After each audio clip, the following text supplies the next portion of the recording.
the only holder of Aether and a pastless, futureless entity, skills, freedom, updated, clone, updated, eternal seal, updated, passive, attributes, strength, 160, agility, 170, intelligence, 160, magic affinity, 160, charm, 160, compatibility, 91%, survival rate, 35%, affection points, 1 million, seduction, 3/10, Stella, Aria. Zephyr, Aquilina Naiadia. / Ding, due to an excessive amount of affection received from Celine Frostblade, she has been removed from your affection list.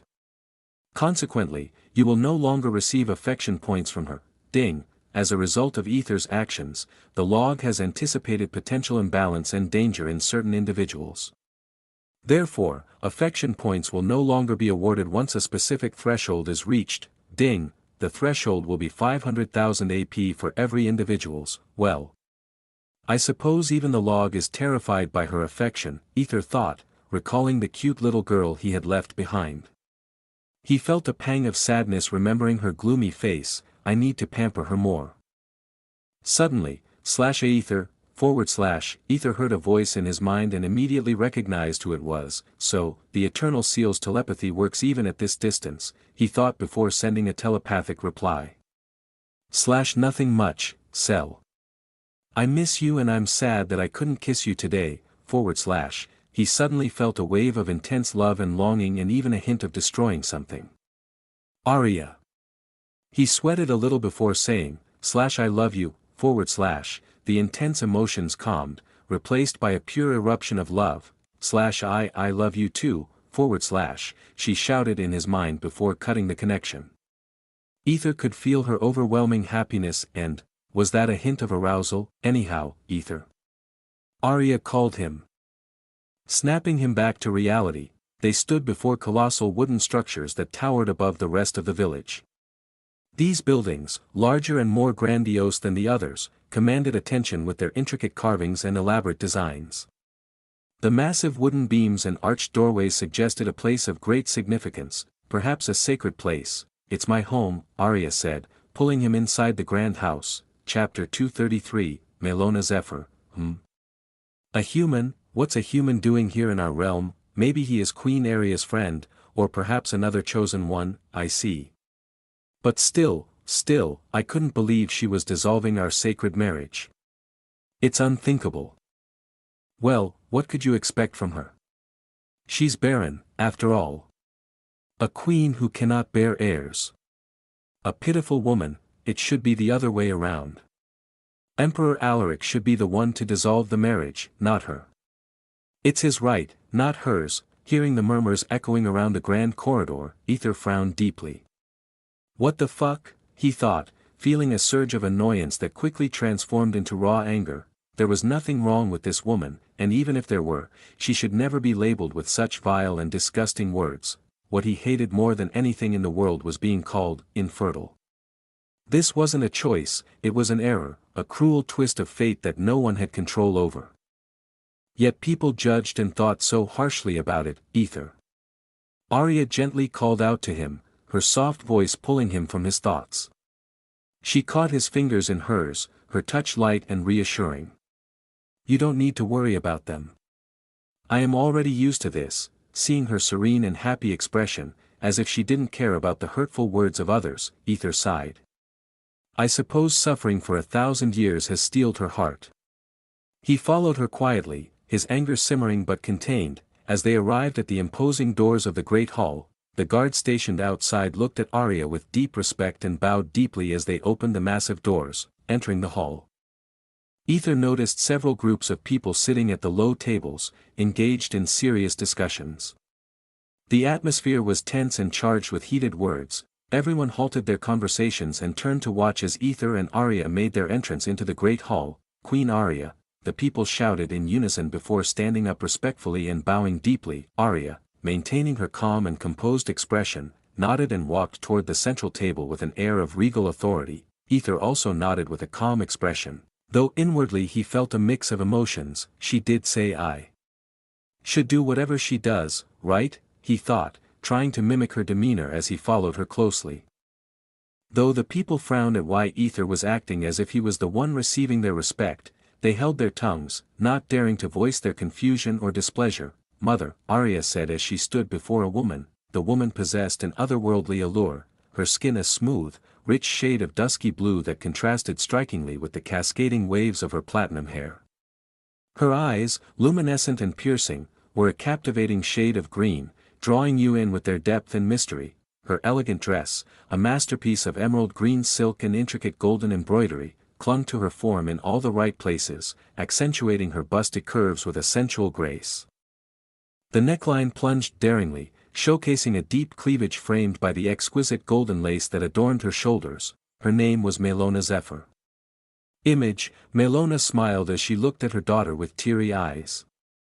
"My child," she whispered, her voice filled with emotion. Aria's eyes also turned teary as she placed her right hand on her mother's shoulder and leaned in, their foreheads touching and their noses rubbing gently in a gesture of deep affection. With eyes brimming with affection, Melona said, "Welcome home, my dear." They stayed like that for a few precious seconds, the bond between them palpable. Meanwhile, Aether sighed in relief. Thank goodness. I almost thought she was going to kiss her mother. He thought, glancing around at the others, who also had profound and happy expressions. It seems like not everyone is against Arya, he thought, feeling a small measure of comfort. Soon, mother and daughter separated, and Melona asked, "Look at you, are you even eating well?" The concern in her eyes was evident. "Heh. Mother, I just left you a few weeks ago. You do know that, right?" Arya asked with a teasing smile, though she was genuinely glad that her mother was still acting the same despite the reckless situation they were in because of her. Melona just giggled, her laughter like a melodious chime, then her eyes fell on Aether. She looked at her daughter with a questioning gaze. Arya stepped back and looked at Aether with a gentle, encouraging face, nodding as if to say with her eyes, "Man up and tell everyone who I belong to now." Aether understood the unspoken message. With a proud face, he stepped forward and placed his left hand on Melona's shoulder. Left or right? Whatever, he thought. To be safe, he placed both his hands on her shoulders and leaned in, his forehead touching hers and his nose rubbing against hers. What a weird greeting, he thought before leaning back and saying with a smile, "Hello, my name is A.E." Aether saw that Melona had a horrified expression. Did I mess up something? He thought, looking at Arya for verification. But even she had a more horrified face than Melona. Not only her, but everyone present had the same horrified look. It took a second for everyone to snap out of their shock. "How dare you, you filthy human!" the guards shouted as they immediately positioned their weapons at Aether's neck, just about to slash it when Melona raised her hand and said with an indifferent face, "Stop, I fucked up something." Aether thought, sweating profusely as he awkwardly raised his hands in a gesture of surrender. However, Melona, as the noble and ruler of the High Elves, noticed a small dispersing arcane energy from his hands, indicating he was ready to fight and just putting on a facade of being scared. She frowned deeply before looking at her daughter, who rather had a frown and glared at the guards. "Interesting, there is no need for that. He is just an outsider," Melona said with a serious face, her tone leaving no room for argument. Inside the separate chamber, I am sorry, Aether. It's my fault. I should have instructed you on our customs," Arya said with a serious and hurried face. She knew it was her mistake, there was nothing wrong with what Aether had done. He had just followed her lead. "Don't worry, your mother seems to be fine," Aether said. He never thought she was actually indicating he should man up and propose before everyone. "I need to work more on understanding women first," he thought. Arya shook her head, her expression troubled as she explained further. "Let me explain. In our tradition, we have specific rules for greetings and expressions of emotions. For instance, we use the right hand for exchanging pleasantries and greetings, while the left hand is used for grief. And even then, only family and close members are allowed to touch foreheads." "Oh." Aether nodded slowly, recalling how he had placed his left hand first, then both hands on Melona's shoulders, but hadn't comprehended the significance of the gesture. Frowning, he asked, "So, what did I actually do?" Arya's horror was evident as she replied, "Why you used the gesture meant for exchanging marriage vows."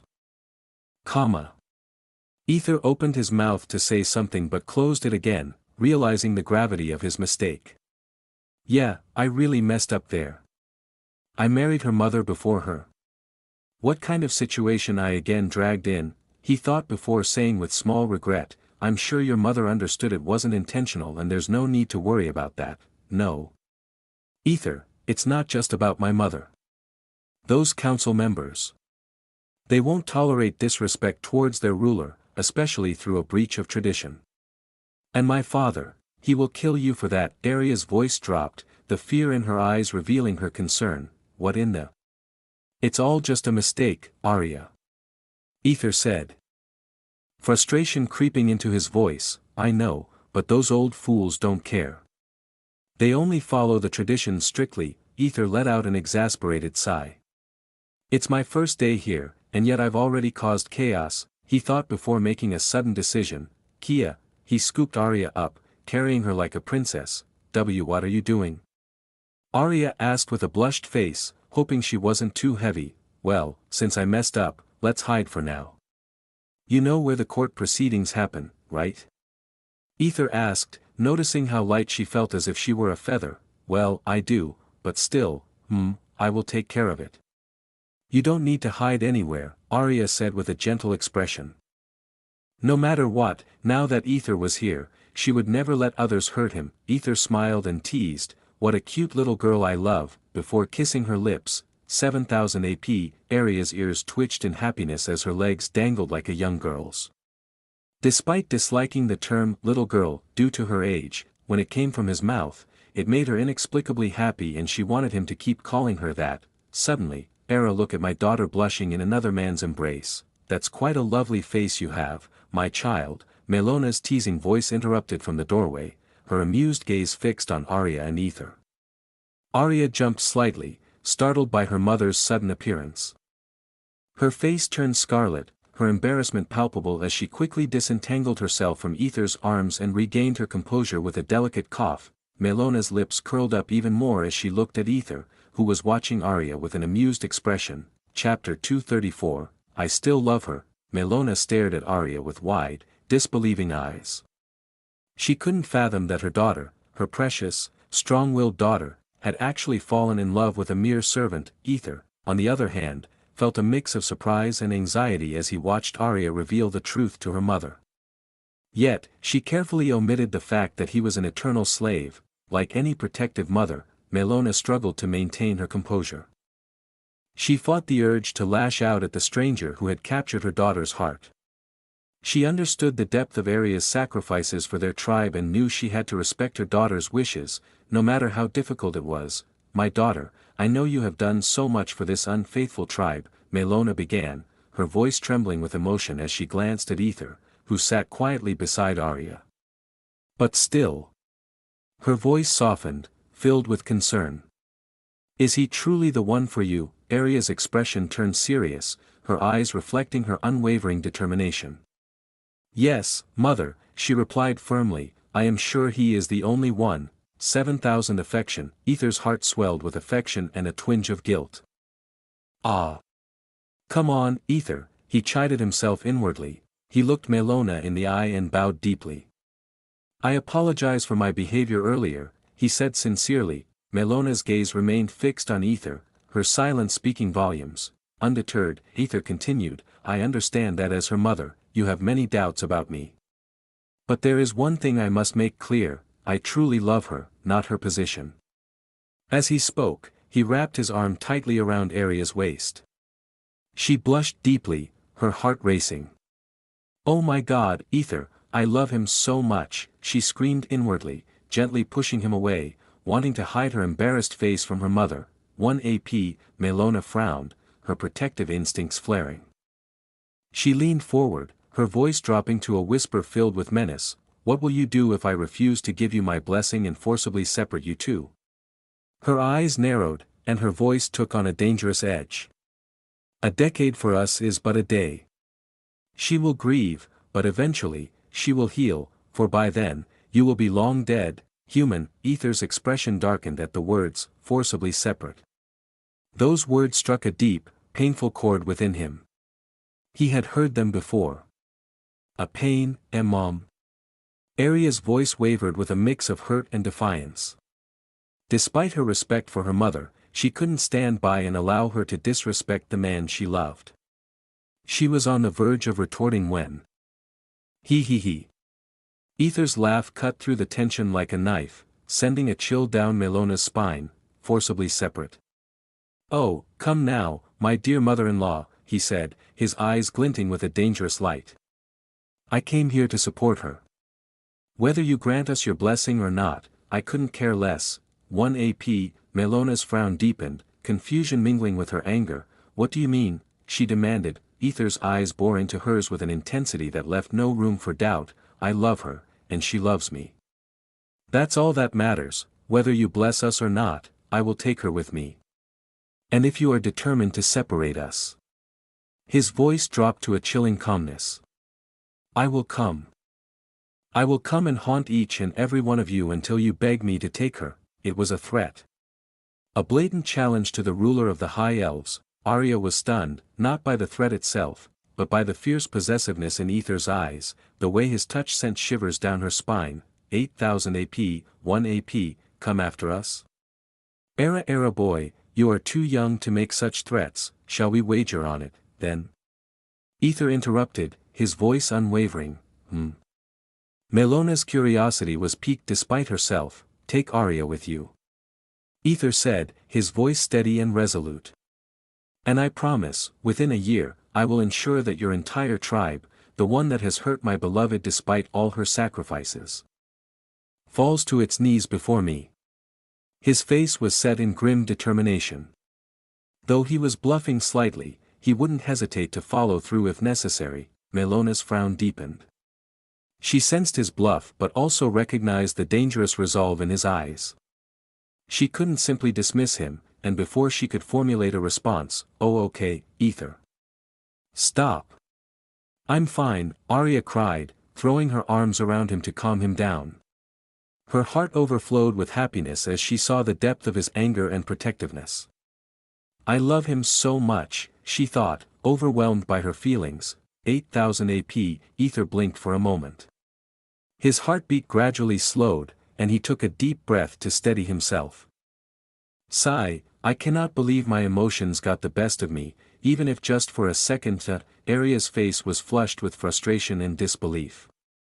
She turned to her mother, her eyes blazing. "Mom, I can't believe you. You tease too much," she exclaimed. She pouted, crossing her arms over her chest. Aether looked puzzled, his brows furrowed. "Teasing? I'm pretty sure she was serious," he thought, glancing at Melona. Her face was alight with amusement, a stark contrast to the tension that had filled the room moments before. 10 AP, not bad. "My son-in-law," Melona said, a sly smile playing on her lips. Her tone was light, but there was a glimmer of approval in her eyes. She then turned to Arya, her expression softening. "Though I am still reluctant about him being a servant, he certainly has some guts," she added with a nod of satisfaction. Knock, knock, the sound of knocking broke the moment. Melona straightened, her demeanor shifting back to that of the dignified matriarch. "I will be leaving now," she announced, her voice authoritative yet gentle. As soon as the door closed behind Melona, Arya turned to Aether with an intensity that took his breath away. She fervently kissed him, her lips pressing urgently against his. Aether responded instinctively, pulling her closer, his hands roaming her back. He lifted her effortlessly, carrying her to the bed. With a gentle yet deliberate motion, he laid her down and climbed on top of her, his eyes never leaving hers. "What's with the sudden kiss?" Aether asked, slightly out of breath, his voice tinged with amusement and curiosity. "I wonder why," Arya teased, her eyes twinkling mischievously. She gazed deeply into his eyes, her expression softening into one of pure adoration. "You are too much, you know, . Aether laughed, the sound warm and rich. He leaned down and sealed her lips with his own, kissing her passionately. Their tongues intertwined, each trying to outdo the other in a dance of desire and dominance. Suddenly, "My dear, come with me," she called, her tone commanding yet laced with amusement as she watched her daughter with a bemused expression. Gossip was already circulating, and it wasn't wise to leave them alone together for too long. Arya's face turned beet red with embarrassment. She reluctantly broke the kiss, her breath coming in short gasps. "Mom," she exclaimed, but the protest died on her lips. She threw a longing glance at Aether before following her mother out of the room, her heart heavy with a mix of frustration and desire. Elven Court, Melona sat on the elevated floor, her regal presence commanding the attention of all in the grand hall. The room was adorned with intricate carvings of ancient elven lore, and the air was filled with a faint, ethereal glow from the enchanted crystals embedded in the walls. From her position on the raised platform, Melona looked down at Alaric and Arya, who stood before her. Alaric's expression was calm, while Arya's eyes, reflecting a mixture of anxiety and resolve, met her mother's gaze. Around them, the gathered audience of elves watched intently, their expressions ranging from curiosity to sympathy. In a corner, Aether observed the scene, while hiding from others' eyes. The High Elves ruled over all subraces of elves and other demi-humans, making their authority unquestionable. Despite being the Emperor, Alaric stood in the Elven Court of the High Elves, a place where even he had to answer and respect their traditions. If he wants, Arya Zephyr. Alaric Zephyr, Melona began, her voice resonating through the hall with the weight of her authority. You stand before this court to finalize the dissolution of your union. She turned her gaze to Alaric, her eyes sharp and discerning. Alaric, do you acknowledge the request for dissolution by Arya? Alaric nodded, his face etched with deep sadness. In a voice heavy with emotion, he said, I truly love her. Even though she cannot bear a child, I still love her, Your Grace. If this dissolution makes her happy, then I will. His voice broke, the words sticking in his throat as he struggled to continue, his expression filled with profound pain, the audience's eyes filled with tears.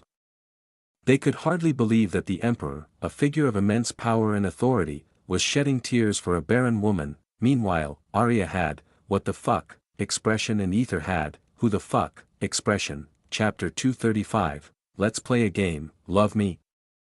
Arya's voice dripped with disbelief and disgust, her face contorting as she glared at Alaric. I can't believe this piece of shit is saying that, she spat out, her words laced with venom and years of pent-up frustration. Why yes, my dear Arya, please give me one last chance, Alaric pleaded, his voice trembling with desperation and regret. He reached out to touch her cheek, but Arya slapped his hand away with a look that could kill. Touch me, and I will fucking kill you, she hissed, her eyes burning with a dangerous intensity that sent shivers down the spines of those watching. The audience gasped in shock at Arya's bold declaration, their eyes wide with disbelief. Mind your words, Arya Zephyr. Melona's voice cut through the tension, her expression stern and disapproving. She turned to Alaric, her tone softening slightly, please refrain from touching her. Understood, Your Grace. Arya, look at him. He still loves you. Do you want to reconsider your decision? Melona's voice was firm. No, Your Grace, she answered. The audience frowned, their murmurs growing louder as they struggled to comprehend Arya's unwavering stance. Melona turned her gaze to Alaric. Alaric, do you still want her? Why yes, Alaric's voice cracked with emotion. His eyes glistened with unshed tears as he turned to Arya, his expression a mixture of sorrow and desperation. This is absurd, Arya. You're just going to throw away everything we've built together. I thought we were fated to be together. Arya's eyes blazed with frustration and anger. Built together? You mean everything I've sacrificed while you pursued someone else? Fate? Tisk, it's nothing but a prison. Alaric stepped closer, his face contorted with a tumult of emotions, his voice rising in desperation. A prison? That's what you think? After everything I've done for you? For us, you still see it that way? I just want us to be happy, for me. The nerve. You did everything for your selfish desires. There was nothing but threats and holding me captive for the sake of my tribe. Your Grace, I've made my decision. I can't live like this anymore. I deserve happiness and freedom, Arya declared, her voice steady and resolute, each word a testament to her determination to reclaim her life. Alaric frowned, his desperation turning to anger. Happiness? Freedom? And what about our people, our responsibilities? You're just going to abandon all of that? His voice was a mixture of disbelief and indignation. Arya's expression hardened, her eyes steely and unyielding. I will take care of my people and my responsibilities. This is my decision, and nothing you say will change that. Meanwhile, Aether watched the crowd's reaction, his frown deepening as he noticed the scowls directed at Arya and the murmurs of support for Alaric. I cannot believe that girl is doing this, it must be because she is the chosen one now. Her arrogance has blinded her, a barren woman should shut her mouth. Does she know how many women were waiting to be in her position? Tisk, youngsters these days, wouldn't know what's good for them. I am pretty sure she is going to regret this later. Now, what's going to happen to their tribe, who knows? Depends on the emperor. Soft whispers filled the hall, the audience's disapproval clear and piercing. He's playing a game. Aether thought, his frown deepening as he realized the manipulation at play. Melona's eyes flashed with anger as she interjected, her voice ringing with authority. Silence. Arya has made her choice, and as ruler, I will see it honored. Alaric's shoulders slumped in defeat, but his eyes still burned with a mix of resentment and sadness. Fine. Let it be known that I opposed this. Let it be known that I fought for our union. Arya turned to Alaric, her voice steady and her eyes resolute. And let it be known that I fought for my own heart. I won't live in misery any longer. Melona sighed, sensing that the end of this contentious hearing was near. She stood, prepared to finalize the session, when suddenly, misery. Alaric's face twisted with an uncontained fury, and he mumbled loudly, I am the one who suffers from misery, you slut, Alaric. Melona began to intervene, but Alaric cut her off, even though you have been sleeping with another man. Alaric interjected, his voice trembling with pain and anger, tears glistening in his eyes. The entire hall erupted in gasps of shock and disbelief, the accusation hanging heavy in the air. What do you mean?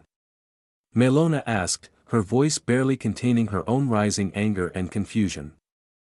Alaric shook his head, his expression a mask of betrayal and anguish. As she has been sleeping with another man, Arya stood silent, her face a blank slate as she stared at Alaric. Melona turned her stern gaze to Arya. She has already applied for the divorce, so of course, she has every right to love another no. She has been sleeping with him even before the divorce. She was cheating on me. Alaric shouted, his voice echoing through the grand hall, trembling with his power and raw emotion. The room fell silent, the tension palpable. Melona turned to Arya, who immediately protested, no, I didn't sleep with anyone, I have a witness. Alaric proclaimed. His voice tinged with triumphant desperation as he asked for permission to call him forward, Kaelin Darkfang. Arya's eyes widened in surprise, a flicker of recognition crossing her face. Kaelin stepped forward, bowing deeply before Melona. I am the one who informed the Emperor of this disgraceful act, Your Grace. Aether's frown deepened. Why is he here? He wondered, knowing that Kaelin had been suspended for a year since that incident, just suspended for attempting murder, yes. Because Kaelin was declared a victim of brainwashing and dark magic. With the unknown variables, puppet, and advanced magi tech in play, everyone believed there might be a possibility. Alaric smiled inwardly at Kaelin Darkfang. After being suspended by the principal, Kaelin approached Alaric to regain his position because he might miss the trial, which could be a problem for him, revealing everything about Arya's alleged affair during the contest. You saw her? Melona asked, her voice hard and unyielding. Yes, Kaelin confirmed solemnly. Tell me the details, Melona demanded, her face a mask of seriousness, knowing that adultery was a grave crime that required undeniable proof. Now everything falls on Arya. It was during the contest. Kaelin began, weaving a tale that added some superficial and incriminating details to his story. Arya's face contorted with fury and frustration. I should have killed this guy, she growled inwardly. Ready to retort when Melona, with an indifferent voice, said, I see. She turned to Arya, I cannot believe you committed adultery, but it was just hugging, nothing more. I didn't do anything, and I soon filed for divorce, Arya shouted back, but her admission only made Alaric smile widen, feeling she had fallen into his trap. Now she had admitted the truth herself. Silence, hugging. The moment you touch another man before filing for divorce is adultery, Arya Zephyr, Melona said sternly, her voice echoing with authority. By the ancient laws of our people, those who commit adultery, shall be hanged to death. a murmur of shock rippled through the audience. Alaric smiled inwardly, his expression one of pained innocence, as he spoke with a broken voice, "And no, please don't. I still want her." The audience was stunned. The Emperor still accepting this adulterous woman. He was too good and naive. "You want her?" Melona frowned, her eyes narrowing as she studied Alaric's expression. "Why, yes. That much I love her, Your Grace. I still want her in my life. I accept everything about her," Alaric said, his voice filled with pained sincerity, making everyone in the room melt at his display of pure love. Melona sighed, rubbing her forehead as if to ward off a headache before saying, "This session of the Elven Court is adjourned for now. The final judgment will be announced at a later time. Until then, may the light of our ancestors guide us all." Meanwhile, Aether stood in a corner, his expression blank, watching Alaric bask in his apparent victory. "You want to play? Ah. Very well, then." His eyes glinted with danger. "I shall destroy this petty play. She is mine, you motherfucker," he thought with fierce determination before saying, "Increase charm, ding." Chapter 236. What in the world is this? In the secluded chamber, Melona stared blankly at her daughter, who stood before her with her head bowed in guilt and shame. The silence between them was heavy. "You know, I thought you had matured a lot, no better and yet." Melona's voice was tinged with a profound sense of defeat. Her heart ached with the unbearable dilemma she faced: either sentence her beloved daughter to death, a choice no mother could bear, or confine her once more to the cold, unforgiving cage. Melona sighed deeply, her breaths heavy with the burden of her thoughts. She considered the myriad possibilities, her mind swirling with conflicting emotions. "Yet. Why did you do that?" Melona finally asked, her voice a mixture of exasperation and sorrow. I wanted to show my affection," Arya stammered. Hearing this, Melona's anger surged like a storm. "Affection? Now look at where it has brought you," she shouted, her voice echoing through the chamber. Arya bit her lip. She had thought a simple hug would be harmless, but it seemed the old fools were resolute in their adherence to tradition. "Aether?" Arya's brow furrowed as she realized his absence, a pang of worry piercing her heart.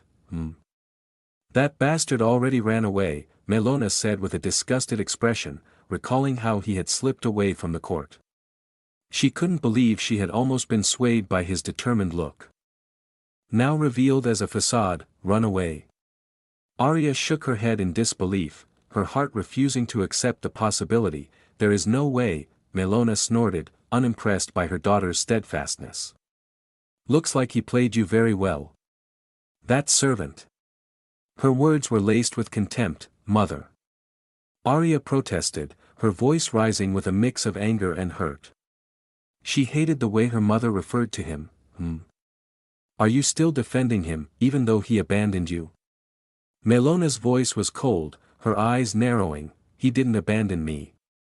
Arya's voice was firm, her faith in Aether unwavering. "Then where is he?" Melona asked sarcastically, her eyebrow raised in a cruel challenge. He must be looking around the city. Yeah. When his lover was about to be hanged to death." Melona's voice grew thick with irritation, her patience wearing thin. Arya gritted her teeth, her faith in Aether steadfast. She knew he would never abandon her. That was her love. She could not and would not doubt him, no matter what. He might be thinking of some way to escape. Melona shook her head, dismissing her daughter's words as fantasy. There was no conceivable way he could manage it. "Anyhow, I don't want my daughter to die before me," she said, her tone final as if she had reached an irrevocable decision. Arya's face drained of color, her heart sinking. Mom, you want me to suffer with that incompetent bastard?" Her voice cracked, the desperation clear. Melona bit her lip, her face stern. "Is there any other way?" she asked, her eyes searching Arya's for an answer that could change their fate. Give me time, Mom. I will. You know you cannot, right?" Melona interrupted, her voice soft but unyielding. "And here I thought you believed your lover would come and save you." Melona's voice dripped with sarcasm. "He is just a small boy. What do you expect from him?" Arya shouted back, incredulous that her mother still spoke lowly of her lover. Sure, Aether didn't know much about the outside world, but Arya was certain that once he learned, he would be the best among the best. Her heart burned with a fierce love and unshakable belief in him. All Aether needed was time and knowledge. Melona wore a pitiful expression before she turned and walked back to the Elven Court. The grand hall of the Elven Court was once again filled with an air of anticipation, the gathered elves murmuring softly as they awaited the resumption of the proceedings. Their faces were a mix of curiosity and dread. Knowing the gravity of the situation, Melona entered the hall with a commanding presence, her platinum hair shimmering like moonlight against her dusky blue skin. She moved with grace and authority, each step echoing in the silent room.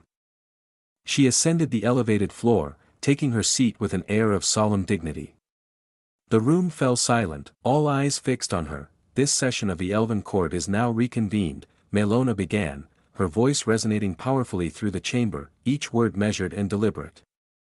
We have gathered once more to deliver the final judgment regarding the dissolution of the union between Arya Zephyr and Alaric Zephyr. She paused, allowing the weight of her words to settle over the room, each elf holding their breath.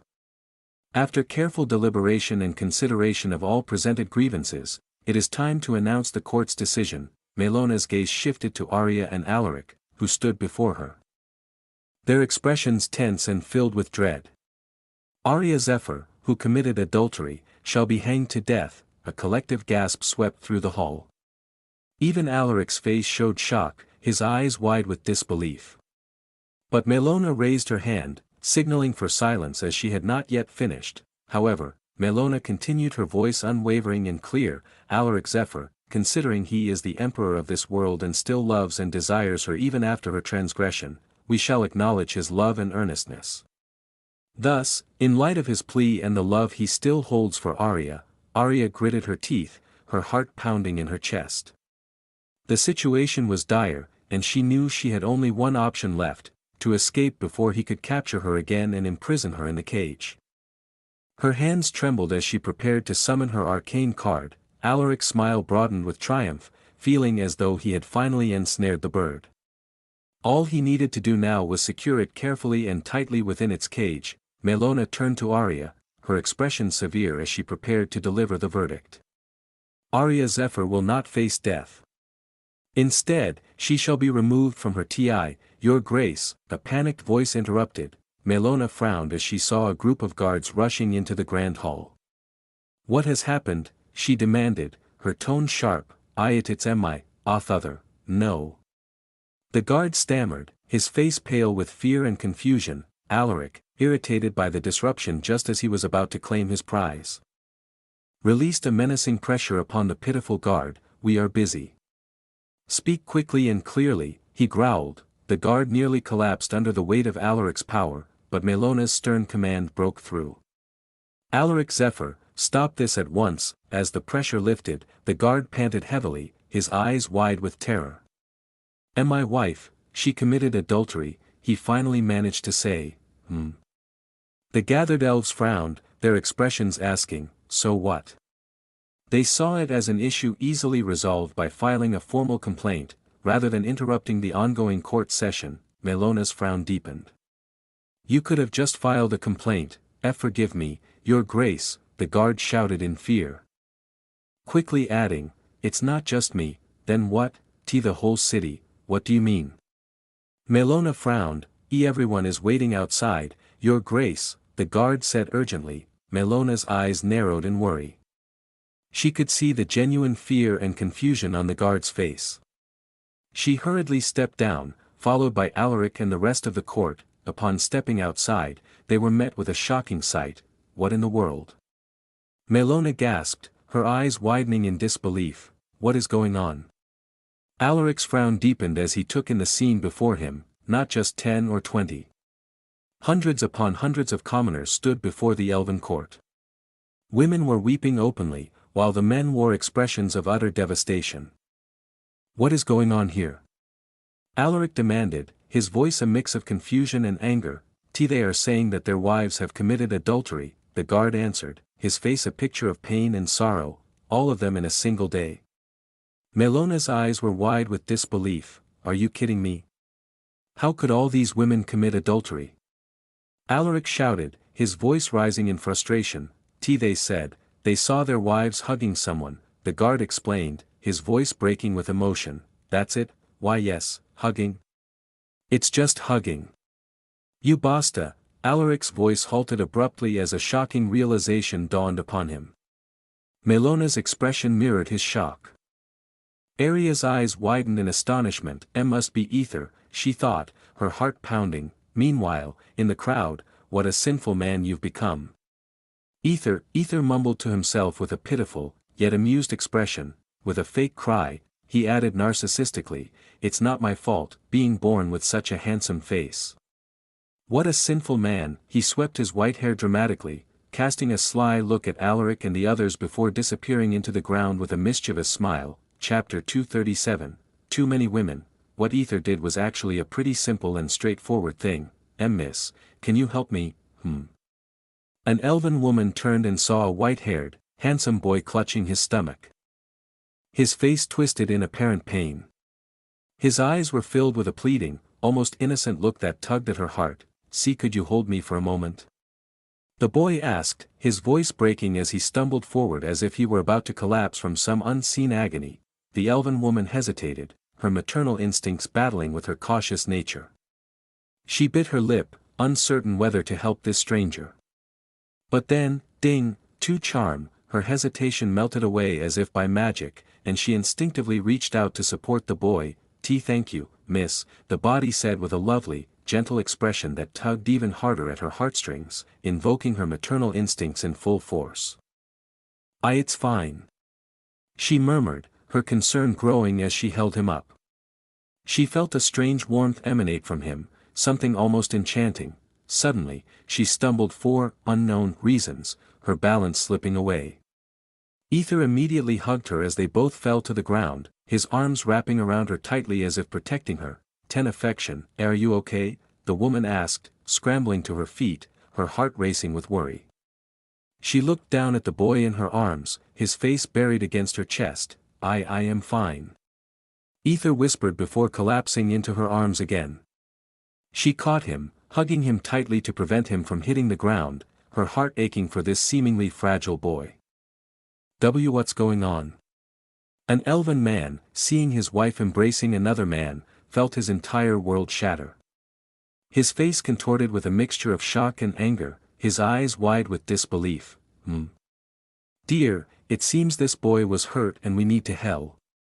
The elven woman frowned as she watched the white-haired boy dash away, her mind racing. He is fine, she thought, confusion washing over her. How dare you cheat on me?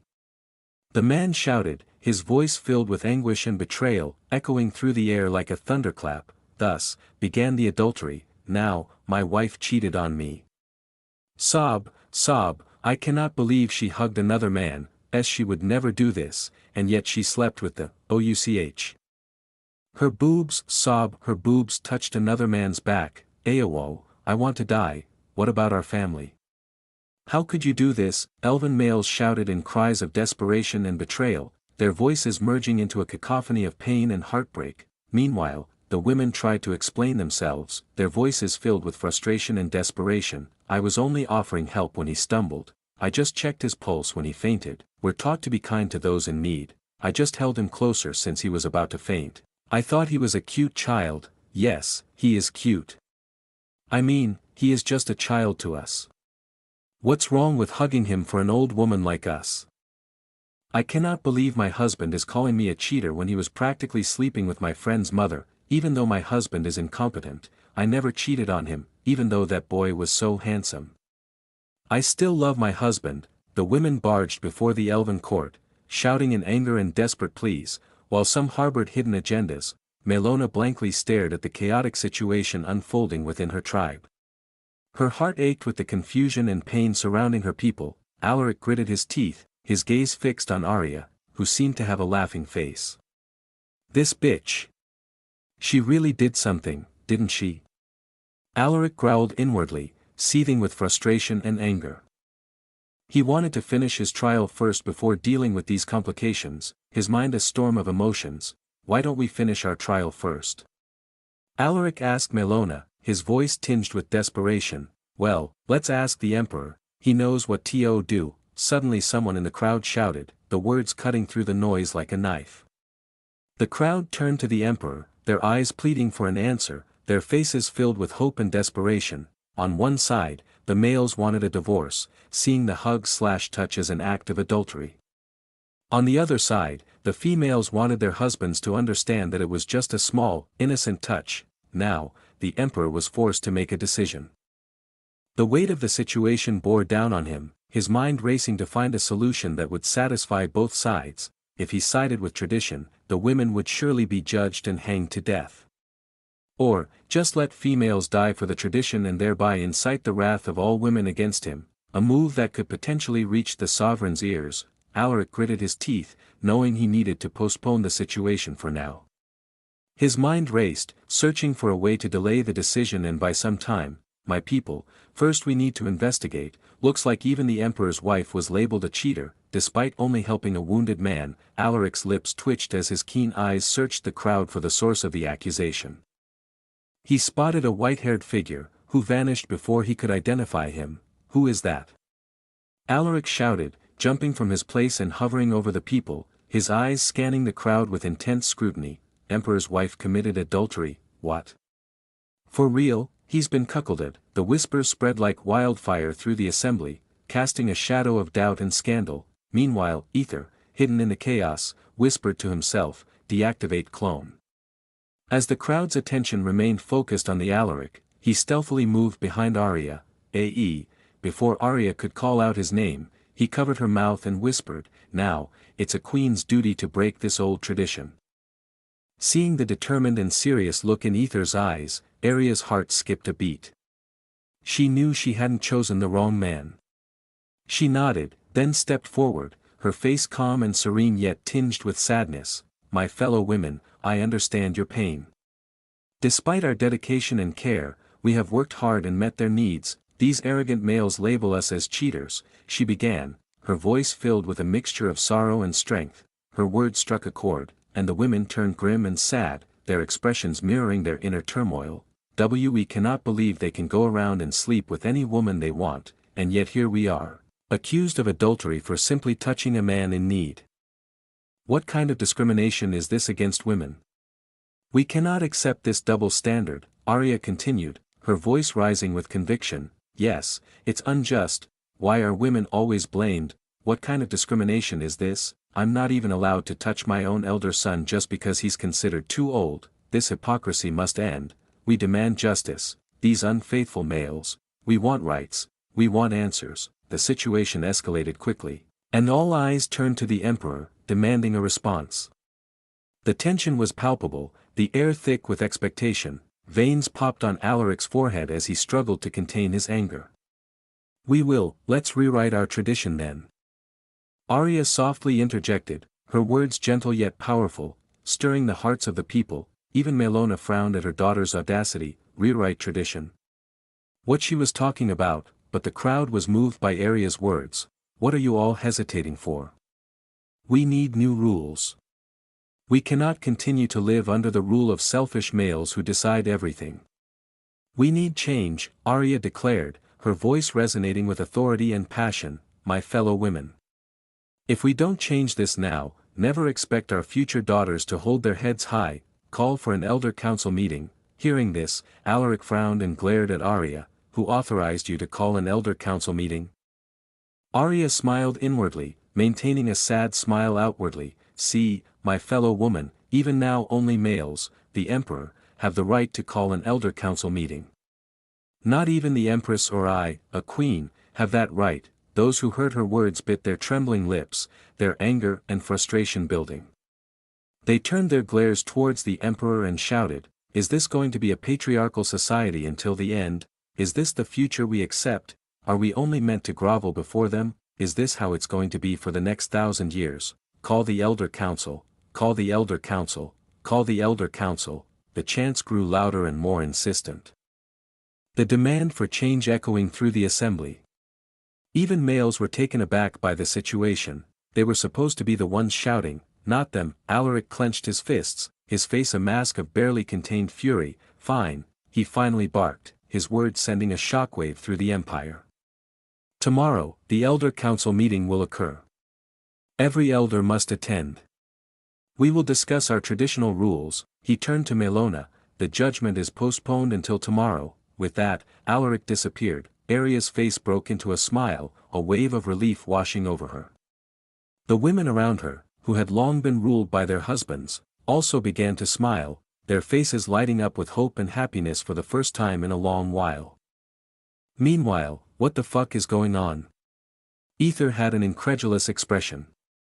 He just wanted to help her to escape, not for equality rights to entire people, but looking at her happy face, Aether shook his head and shrugged. As long as she was happy, he was fine. Inside the separate chamber, Aether, I love you, Arya exclaimed joyously, her voice filled with affection as she showered him with kisses. She glanced triumphantly at her mother. See? He's the best. Melona's lips twitched in annoyance. The best? Are you serious? He just stirred up chaos in our once peaceful nation, so what? Haha, Arya chuckled softly, but mother, he did it all for me. He risked everything for my sake alone. Just for me. Only, her eyes turned possessive, 8,000 affection. Melona shook her head, clearly frustrated by her daughter's blind love. She looked at Aether, who was basking in Arya's affection. You do realize that once things calm down, they will investigate who caused this chaos, right? Melona warned, her voice stern. Arya flinched, but Aether responded with a smug grin, don't worry, I'll be fine. Arya's smile widened as she kissed his face again, clearly enamored with his confidence. Melona's face twitched even more, a sly idea forming in her mind. So, how many women touched you? She asked, her tone deceptively casual. Arya's expression darkened as she realized she had overlooked this. She sniffed Aether's body, her eyes narrowing. 1, 2, 3, 10, 100, 500. As her count increased, Aether's face turned pale.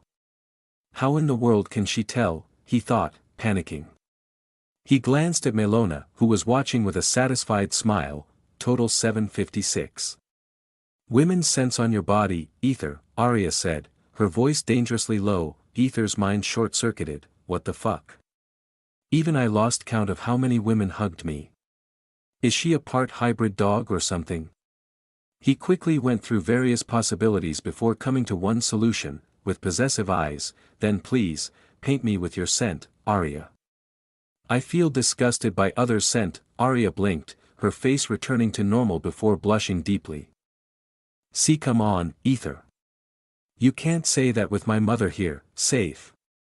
Aether screamed inwardly, relieved. Tisk, Melona clicked her tongue, clearly displeased but momentarily defeated. 10 Affection, Chapter 238, Leora Darkfang. Aether, I think you should stay here inside the room for the time being, Arya said with a worried yet sultry tone while she sat on Aether's lap, her fingers tracing patterns on his chest. But, you will be, no, Aether.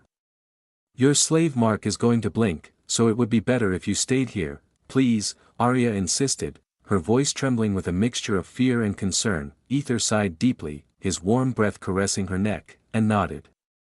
Fine then, Arya sighed in relief, her heart pounding. She leaned down and captured his lips in a fervent, lingering kiss, her body buzzing with excitement. Ever since Aether pulled that daring stunt, her entire being had been ignited with an insatiable hunger for him. Arya pressed her forehead against his, their eyes locked in a heated, unspoken communication of need. Her long elven ears twitched uncontrollably, her desire making her feel lightheaded. Her voluptuous ass ground down harder into his lap. Aether chuckled softly, a deep, throaty sound that sent shockwaves of lust through her. If it had been before, he might have acted like a wild, untamed beast, consumed by his desires. But now, he was able to control his urges, if only just barely. What? Arya asked with a pout, her lips slightly swollen from their passionate kiss. Her impatience and longing were palpable as she watched him laugh at her. Well, it seems my Arya is too cute and too irresistible, he said, his voice thick with desire as he pinched her lips playfully and let his gaze linger hungrily over her ample cleavage. Arya's body shivered with anticipation.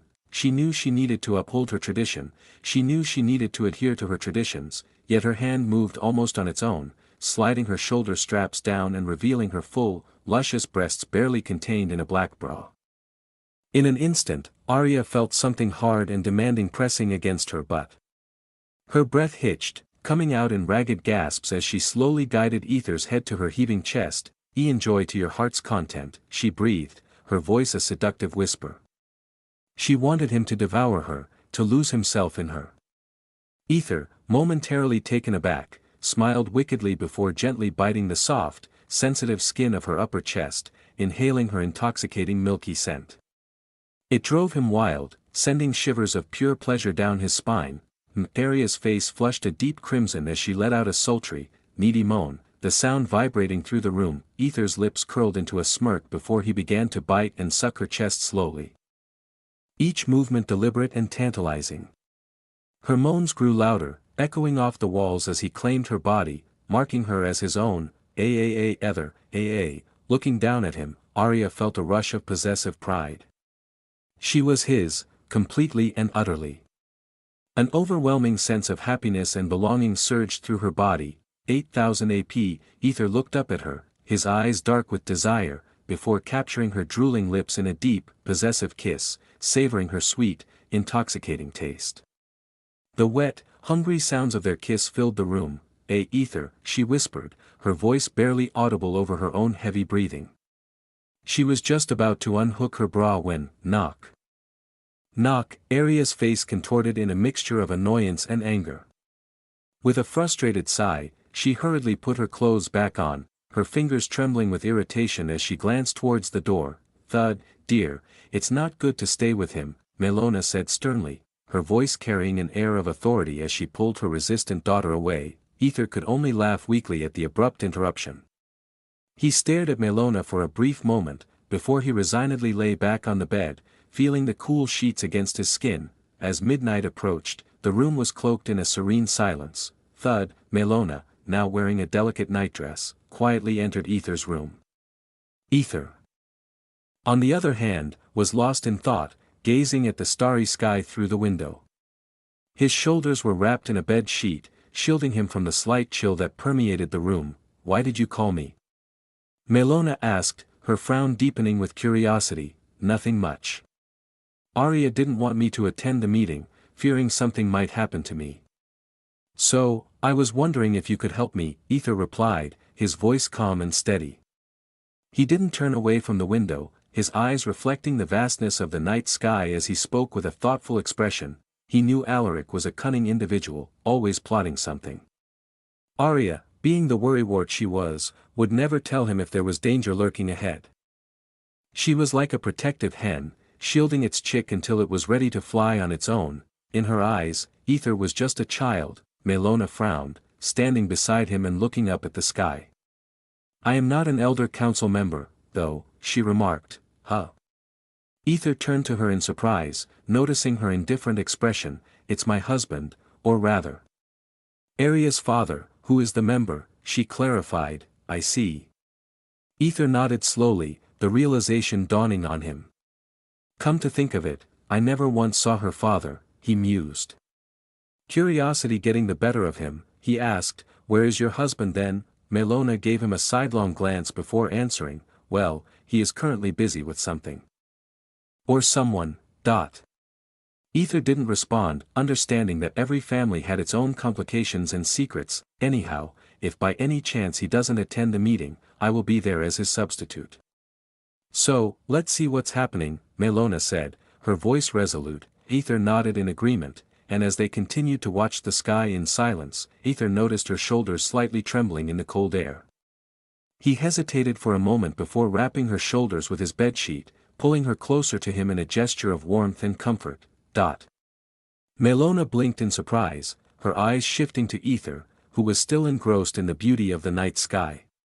There was no hint of ulterior motives in his actions. Just genuine concern. Melona's lips curled into a soft smile. 100 AP, now it was Aether's turn to blink in confusion before glancing at her.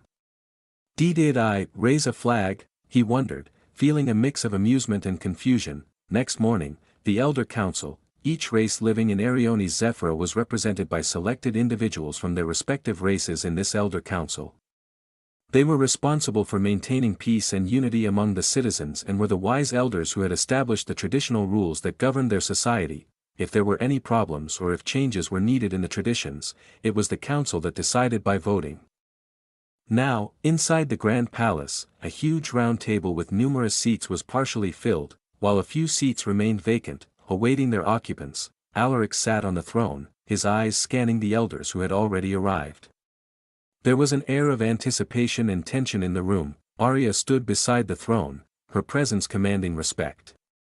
Though there was a seat for her, she chose not to sit beside Alaric. It served to irritate him further. "Pardon, your majesty." Melona entered the throne hall, her bodyguard following closely behind. Seeing Melona, Alaric frowned and asked, "It seems Caliph is very busy. He dares to disrespect me again. Forgive me, your majesty." "My husband, Caliph Zephyr, did not mean to disrespect you. He is just busy. Oh, come on. Elona, you mean he is sleeping with other women, right?" A dangerous yet feminine voice interrupted, echoing through the throne hall. Melone's lips twitched as she turned around and saw, long, flowing hair cascades in deep black waves with striking crimson highlights that catch the light, accentuating her untamed beauty. Her vivid blue eyes are flecked with lighter, icy blue streaks, swirling with hues of violet, magenta, and hints of silver, like an aurora borealis.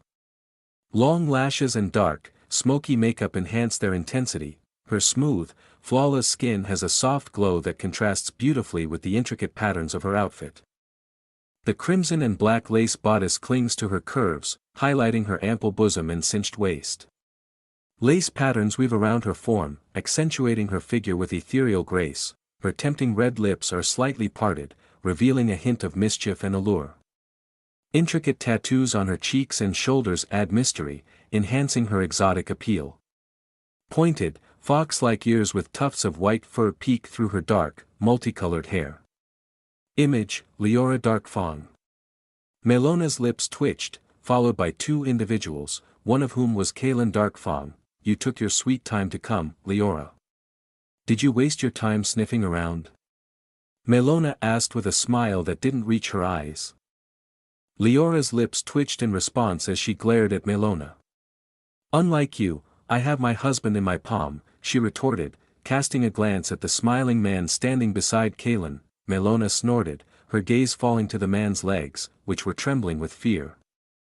Foo, looks like someone is scared," she remarked with a smirk. Leora frowned and glared at her husband, who instinctively flinched and forced himself to stop trembling. "Enough." Alaric shouted, his voice booming across the hall. Both Melona and Leora bowed respectfully before taking their seats. "Now, let's begin the meeting." Chapter 239, My Love, That's It. Leora mumbled under her breath, her voice barely audible as the weight of the situation settled in.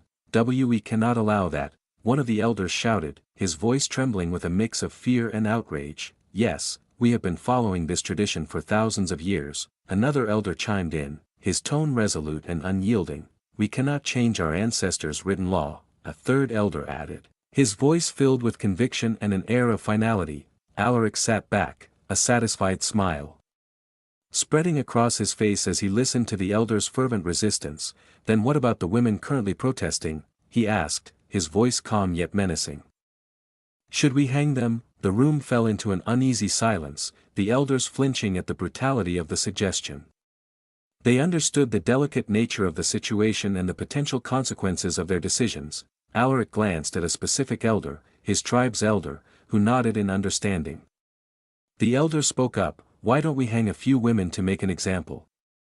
Then, His Majesty can use his pardoning power to void the death sentences of the rest." That sounds right. Yeah, that could work. They'll see how lenient we males are." Before the elders could fully agree on this harsh plan, Leora and Melona stepped forward. "So, you gentlemen don't care about the future of these women?" Leora's voice was sharp, cutting through the air like a knife. Snort. "What do you mean?" one elder retorted, dismissively waving his hand. "Yes, we men are their future," another added, his voice filled with arrogance. Leora and Melona shook their heads in unison, turning to address Alaric directly. Your Majesty, this is not a wise decision. Women are awakening to their need for equality. If we try to silence them again, it will only lead to more unrest, Melona said, her voice steady and unwavering. Alaric wore a thoughtful expression, though, in truth, he cared little for death or equality at this moment, he only sought to secure what was rightfully his. After that, he couldn't care less whether they desired equality or not. So what? We've never seen chaos in our history. I believe it's wise to uphold our traditional rules. Arya frowned incredulously, unable to believe these elder council members were still trying to justify outdated norms. As queen, she asserted her authority in the meeting. Yes, you're correct. There was no chaos because we, the women, were conditioned to obediently accept whatever the men decreed. I refuse to subject my future daughters or granddaughters to that same fate. Forget about your wives. What about your daughters and granddaughters? Do you want them to grovel before men? Silence descended upon the hall. Arya's words had struck a nerve with the elders, who had previously only considered the implications for their wives. Some started to protest but were silenced by the weight of her speech. Melona's lips curled with pride at her daughter's eloquence. Looks like she's truly come into her own. The world is evolving, and clinging to antiquated traditions will only hinder our empire's progress. Arya's voice reverberated with determination and resolve. Alaric's lips twitched slightly. He recognized Arya's strategic play, yet he couldn't help but smile. Even if she managed to sway their emotions, these elders were deeply entrenched in their ways. Now, those in favor of revising our traditions, raise your hands, Alaric requested. Surveying the council, only Leora and Melona raised their hands, the sole female voices in the elder council. Alaric's smile widened, expecting at least a few male supporters after Arya's compelling speech, but it seemed the elders remained steadfast in tradition. Arya clenched her teeth, bracing herself for Alaric's impending verdict, when suddenly, the bodyguard standing behind Melona quietly placed something in her hand. Melona frowned as she read the note, then glanced at the armed guard before sighing and addressing Alaric. Your Majesty. Alaric frowned at the interruption, his expression darkening. What is it, Melona Zephyr? Yesterday, during our extensive investigation, we found something of significance. Hearing this, Alaric's frown deepened even further. Go on.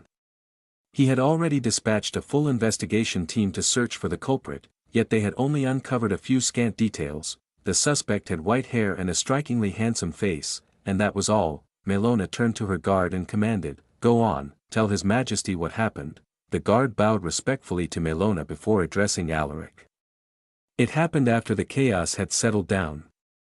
I saw the man who was responsible for the mayhem. When I first saw him, I was determined to capture him alive, not just for my own sake, but for the empire that has supported and fed me. Get to the point, Leora interjected with a sneer. No one wanted to hear some long-winded tale of heroism. Understood, but he defeated me without breaking a sweat. He is incredibly strong and, remarkably handsome. His voice took on a tone that almost sounded like that of a fangirl. Looks like everyone in the High Elf tribe has peculiar tastes. Leora sneered at Melona, whose eyes twitched in response. He, instead of killing me, showed mercy with his gentle heart and let me go. What a handsome, charming man. Alaric's patience was wearing thin, his expression growing more exasperated by the moment. He healed me and even gave me food.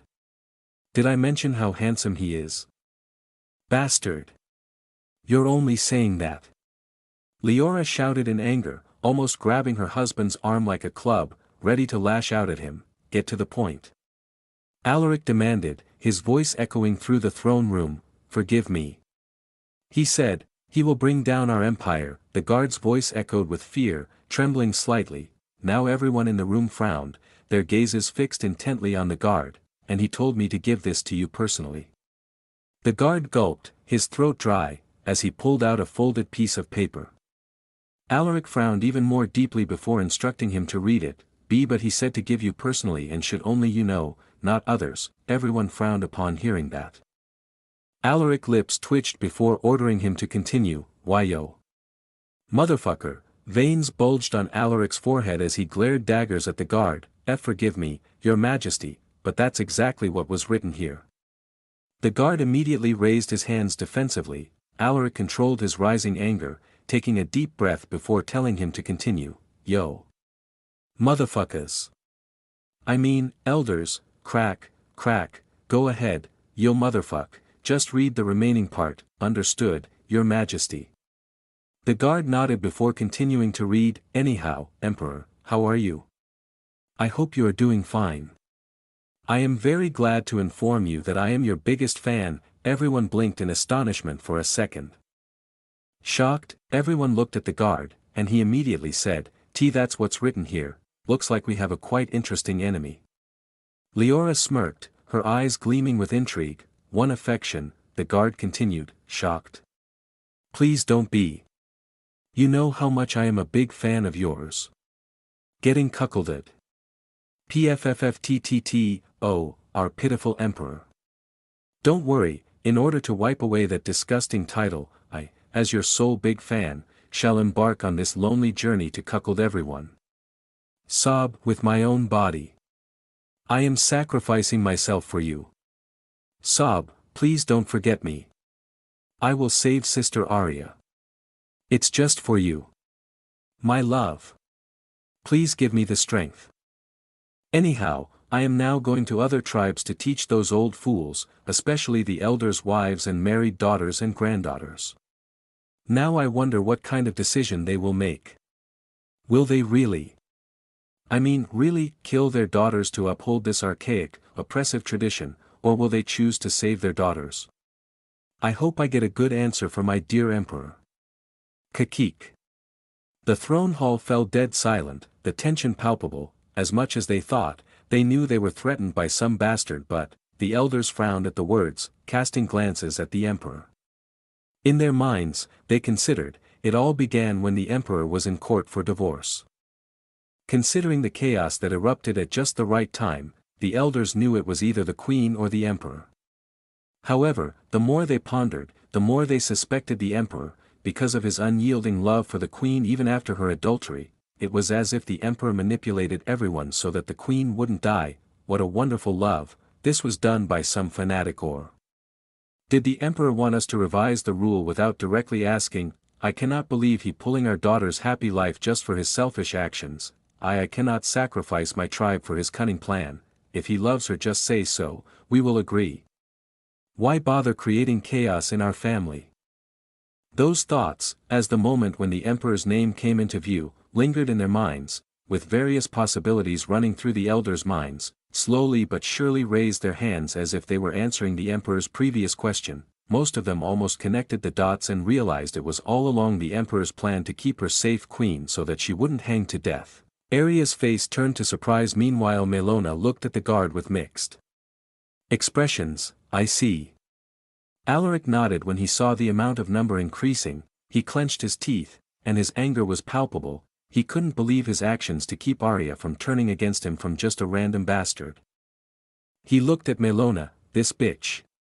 He knew she was planning something and was just about to ignore the guard's fake letters when, why you majesty. Another guard bowed down deeply, everyone and turned their face turned big shit. Alaric, barely controlling his anger, asked, what now? Men from Wood tribe crying down shouting their wife cheated on them. Hearing that, Alaric's eyes widened and even more Wood tribe's elder had a mental breakdown. Even the remaining elders who were hesitating to raise now immediately raised their hands. Chapter 240, Emperor planning something again. Alaric gritted his teeth as he looked at the raised hands in the grand hall. He glanced at Arya, who wore a haughty and defiant expression. Her eyes sparkled with triumph, and it only fueled his frustration. Fine, we shall revise our traditional rules. His voice echoed, reverberating off the stone walls and high ceilings, a clear testament to his authority. Soon, everyone assembled to painstakingly revise the norms and structure of their ancient traditions. It was a laborious process, filled with heated debates and reluctant agreements.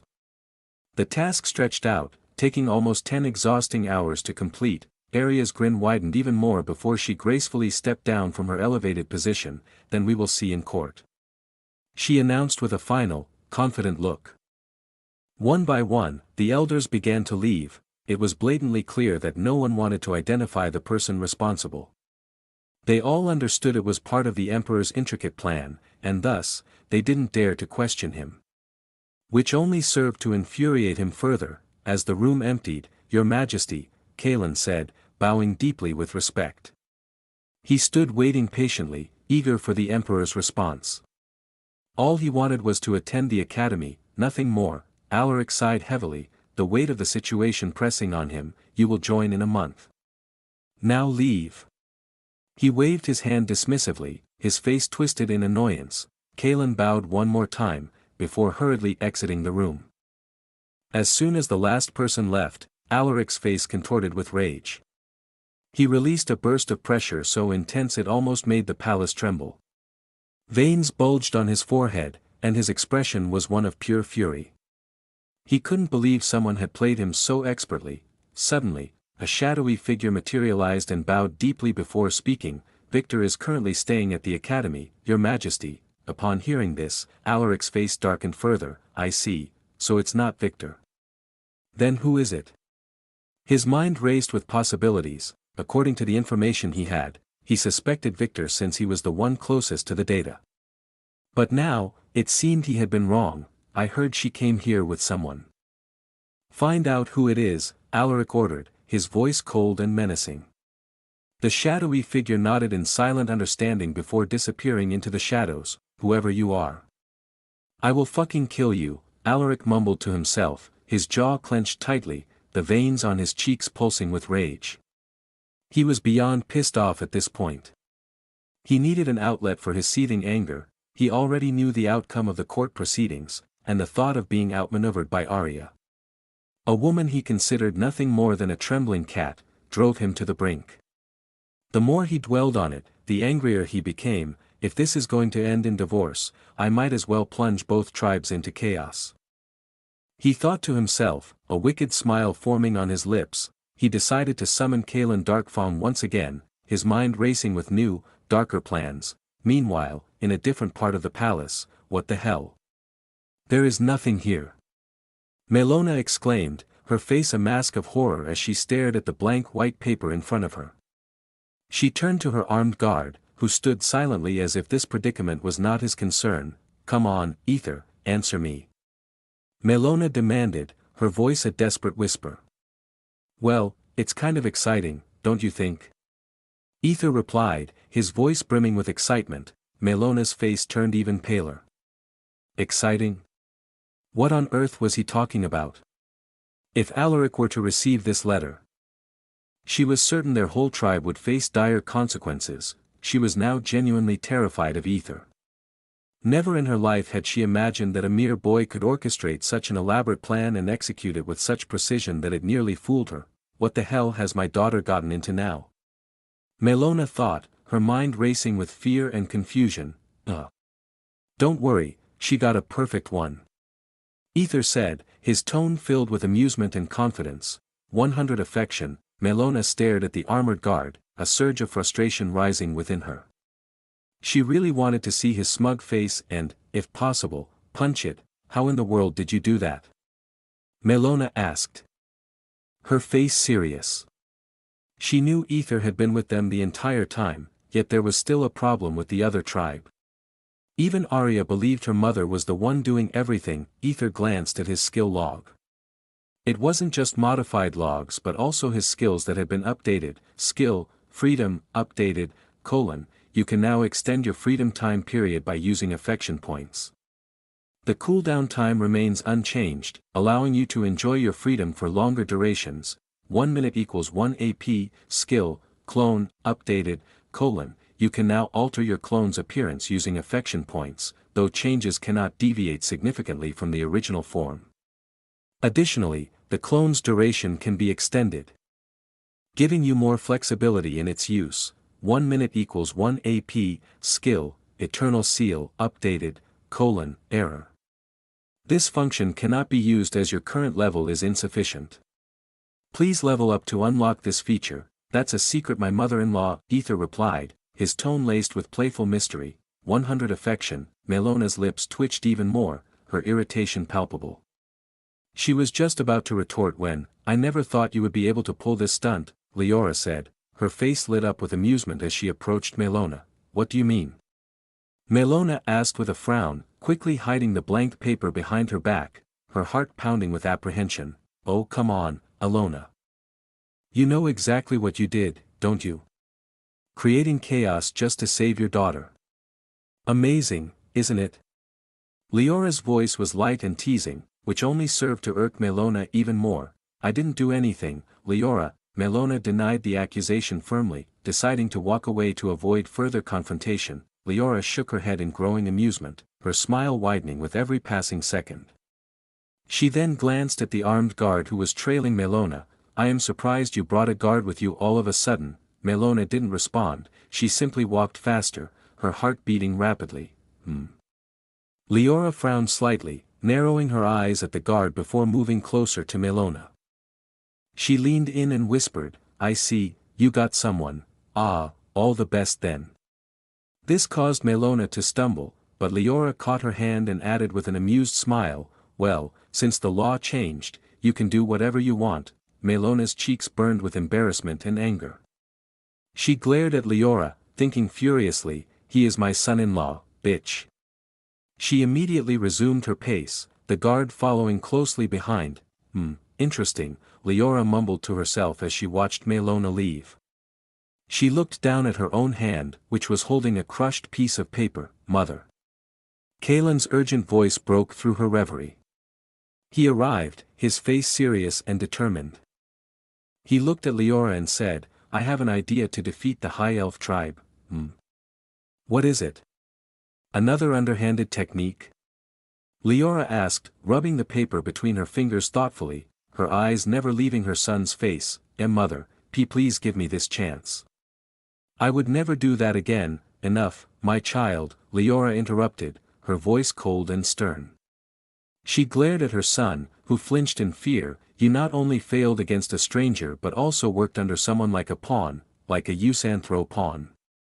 That's utterly disgusting and a black mark on our family.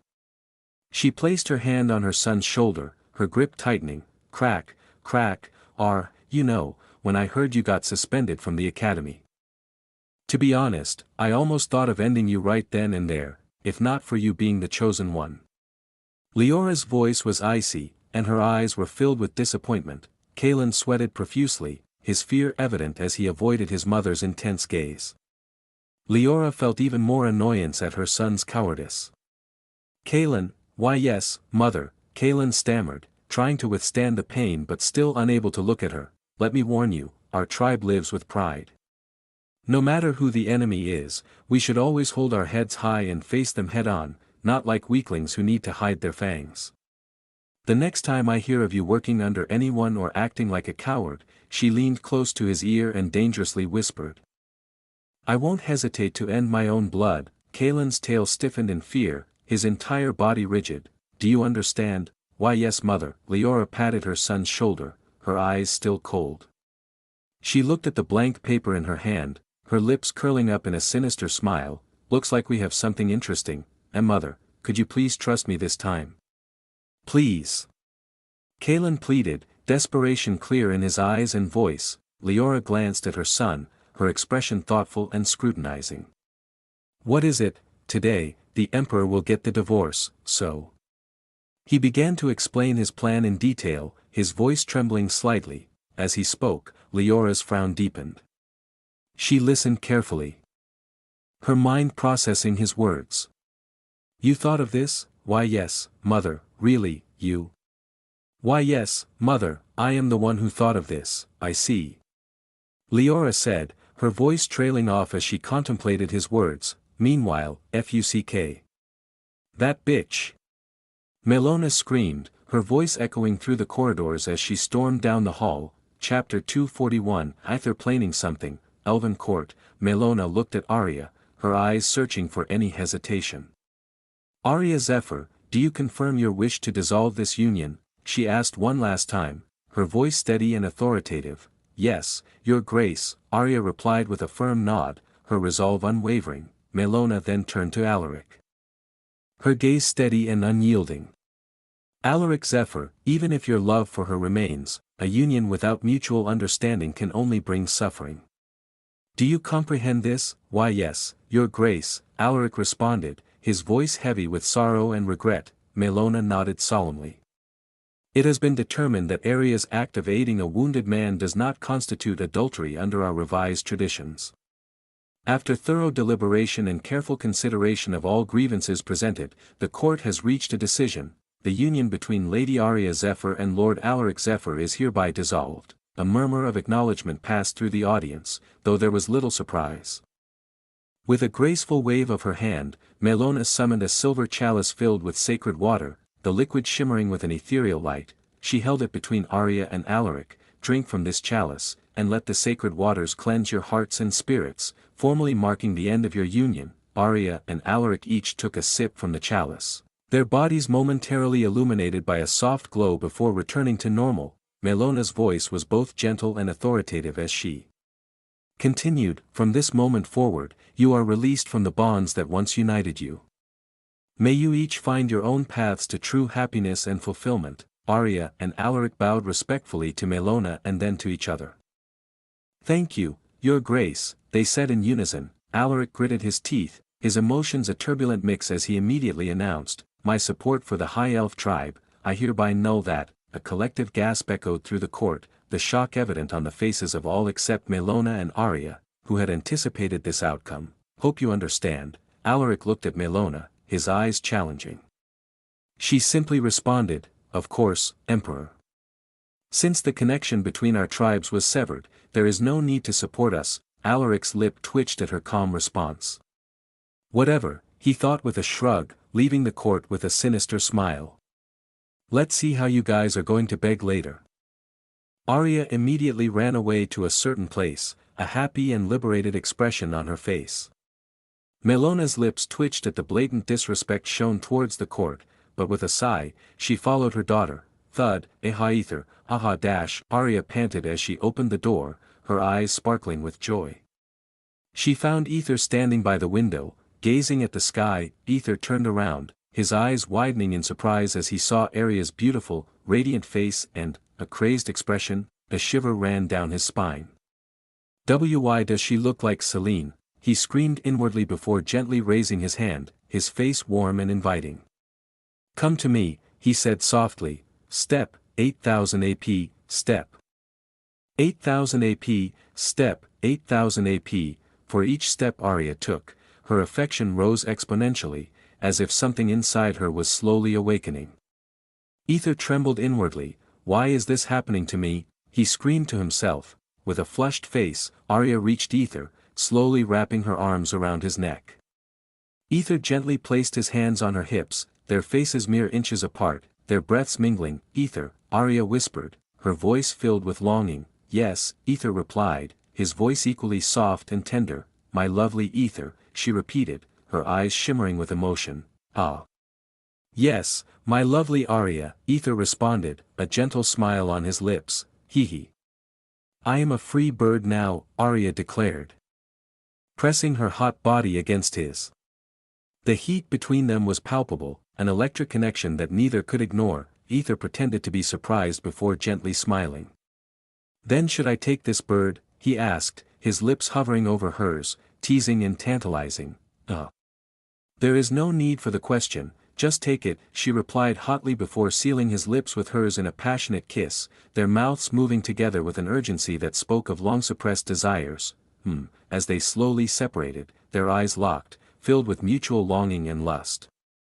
It was as if they wanted to merge into one being, their desires overwhelming and consuming them. Aria's fingers slowly moved towards Aether's lower body, searching for something she had longed to touch. "Now, it's time to enact Aether's plan." Catching her hand, Aether's voice trembled slightly as he began. "The princess ordered me not to show my genitals to anyone, except her."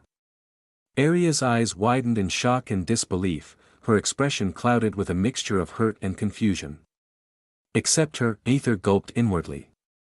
It's not that he didn't want to do it with her, he loved this cute elf, but it was something for his future safety. What do you mean? Except her?" Aria's voice wavered, filled with disbelief and a hint of dread. Aether nodded solemnly, his gaze downcast. "Before coming here, she gave me that command. Command? Why? Aria's frown deepened as she tried to comprehend the motives of the villainess she despised. I don't know, Aether admitted, his voice tinged with frustration and helplessness. She said, as long as I remain Master Kai's slave, I belong to her and her alone. Aria's grip on Aether tightened instinctively, her anger simmering just beneath the surface. Did you show yourself to her? Well, there were a few occasions when she saw me naked, Aether confessed reluctantly, bracing himself for her reaction. Boom! The air crackled with Aria's sudden surge of fury, her eyes blazing with a mix of jealousy and anger. Aether gulped, fearing her wrath. And, there was one time she touched me and... Aria's voice was cold, devoid of emotion, as if she feared what answer might come. I can't, Aether stammered, his expression filled with fear of her reaction. Aria blinked, realizing the fear she instilled in him. With a deep breath, she softened her demeanor, reaching out to gently kiss his cheek. I'm sorry, Aether. I didn't mean to scare you, she murmured, her voice tender with concern.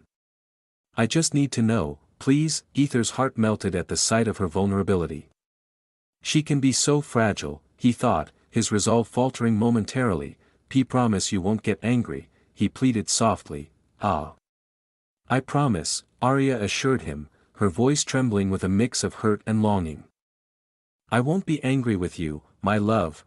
Then she kissed it. Boom! The ground beneath Aria cracked under the weight of her furious emotions, a testament to her struggle to contain her feelings. Thud! Meanwhile, Melona burst into the room, alarmed by the commotion. What's going on here? Get out! Aria's voice was sharp and commanding, her gaze icy as she turned away from her mother. Melona flinched as her body automatically closed the door before blinking her eyes. What just happened?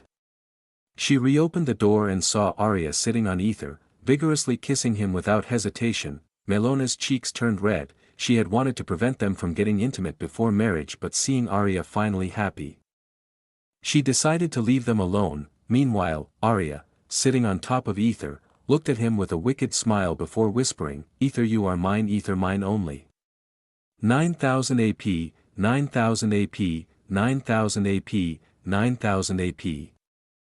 Chapter 242, Yes, suck me, fuck, that's what Aether screamed as the soft silk ropes tightened around his wrists, binding him to the bed.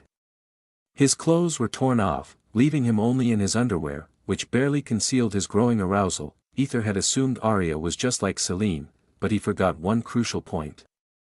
Aria was far older than anyone else, and thus, her Yandra tendencies were intensified by centuries of unbridled desire. Her obsession was a force of nature, far too intense for someone like little boy Aether. Aria stood before him, a vision of raw sensuality in nothing but a black bra and panties, which clung to her curves and dripped with her nectar. Furiously, her silky white hair cascaded around her face, hiding her dark, predatory expression. She looked at Aether with a wicked smile, her eyes glittering with a mix of love and madness, as if she was about to merge their souls and bodies forever. She was already dreaming of the children they would create together, imagining the names she would give them. There was no longer any trace of the cute, innocent Aria. Her lips parted, drooling as she licked Aether's naked chest, her tongue tracing patterns on his skin. She bit down hard, marking him with her teeth, claiming him as her own. Mine, mine, mine. Mine, her mind chanted, drowning in her obsessive love. Aether's words had shattered her control. She knew he would obey his master's orders, but that knowledge only fueled her desperation. She had no choice but to take him by force. Gulp. Aether swallowed hard, fear and anticipation mixing in his veins. Despite his predicament, his member twitched eagerly beneath his underwear. I need to control her emotions, he thought, trying to find a way to calm the storm of desire that was Aria. Aria's tongue continued its feverish dance across Aether's nipples and chest, her saliva glistening on his skin. Her full, rounded ass rubbed against his hard member, the heat between them almost unbearable. It was then that she heard Aether's frightened voice. It cut through her haze of lust. Aria. I am scared. Please. You look like Princess Aquilina. I am scared now. his words struck a chord, pulling her back to reality. Her rational mind reawakened, and she looked at herself with shock and horror. This. She realized she was behaving just like Aquilina, treating Aether as nothing more than a plaything for her pleasure. She felt a wave of self-disgust. Aether. Her voice trembled as she quickly untied him. She reached out to touch him, but Aether instinctively recoiled, fear evident in his eyes. Aria's heart shattered at his reaction. What have I done? She trembled, terrified that she had lost Aether's love forever. I am sorry. Aether. I am. Words failed her, her voice choked with regret and sorrow. She couldn't justify her actions, and couldn't find the right words to explain her madness. Aether rubbed his wrists, his gaze softening as he looked at Aria, who had lowered her head in shame. He sighed inwardly, knowing he needed to handle this situation delicately. One wrong move, and he would be trapped in her obsessive grip forever, though he wouldn't mind being with such a voluptuous MILF. What am I thinking? He shook off the dangerous thought and gently placed his hand on her trembling thigh. Aria flinched at his touch, her eyes wide and teary. Before she could beg for forgiveness, he spoke softly. Aria, what happened? His warm smile reassured her, though she could still see a flicker of fear in his eyes. Aria's heart ached even more. The thought of her beloved being afraid of her was more painful than death itself. I am sorry. I'm just so scared of losing you to someone else, Aria managed to confess. Aether smiled, leaning in to kiss her lips. Aria was taken aback, her eyes filling with tears as she reciprocated his kiss, pouring all her love and desperation into it. 9000 AP, I love you, Aria, with all my heart. There's no way I would ever let you go. Aether whispered, resting his forehead against hers, his eyes locked onto hers as he carefully added. Even if someone forcibly enters my heart, you are also in my heart, until death do us part. Aria's eyes darkened momentarily. She knew the villainous bitch was doing something explicit with her beloved and realized he had a soft spot for her. She remembered how he had said the villainous bitch was important and how she had sat on his lap. Piecing it all together, she understood that the villainous bitch had forcibly entered his heart and that knowledge only fueled her rage. Aether then hugged her trembling body, his touch soothing yet filled with urgency.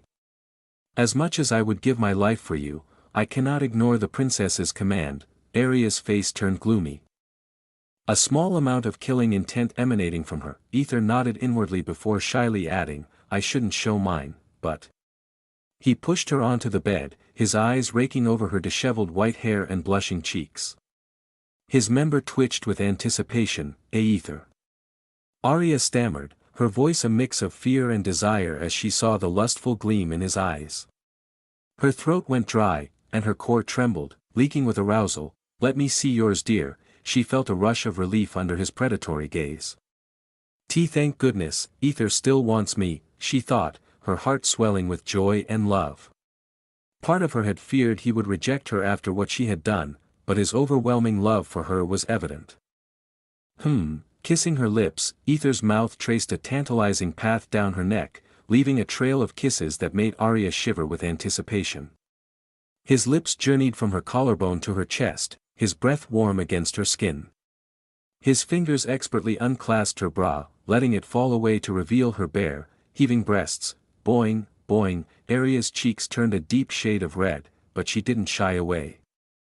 She wanted Aether to see every inch of her body, to ingrain her form into his mind just as vividly as she had memorized his. With a gentle but firm touch, Aether cupped her breasts, feeling their weight in his hands. They were big, soft, and perfectly shaped, but not as big as Delphine's or even the Empress's. Regardless, his thumbs brushed over her sensitive nipples and areolae, eliciting a gasp from Aria. He watched intently as her nipples hardened under his touch, their rosy hue standing out against her pale skin, inviting him closer. He leaned down, his breath warm against her breast, and took one of her nipples into his mouth. His tongue swirled around it, teasing the sensitive flesh, while his hand continued to explore the curve of her other breast. Aria gasped again, her body arching towards him,